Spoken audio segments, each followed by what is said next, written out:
So next question আমি অর্কপ্রভকে করতে চাইবো যে অর্কপ্রভ, একটা ইন্টারভিউতে বডি ল্যাঙ্গুয়েজ অ্যান্ড গ্রুমিং কতটা ইম্পর্টেন্ট? কারণ আমরাও কেরিওগ্রাফে বারবার জোর দিই যে বডি ল্যাঙ্গুয়েজ অ্যান্ড গ্রুমিং কিন্তু তোমরা রেগুলারলি মেনটেন করবে, এটা important to crack the interview.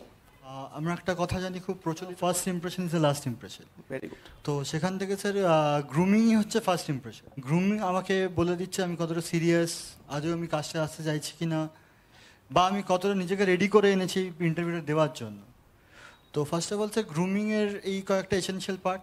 এছাড়া নিজের মধ্যে একটা কনফিডেন্স আসে। মানে কেউ যদি ধরুন খুব ফর এন এক্সাম্পল যদি কেউ চান না করে যায় তো সে খুব এমনি ড্রাউজি হয়ে থাকবে, তাই না? তো সেক্ষেত্রে grooming is very essential for any interview.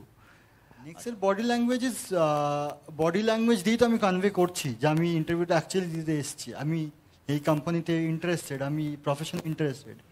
Body language যদি নেগেটিভ হয় আমি মানে সব কিছু বলেও কোনো লাভের লাভ হবে না।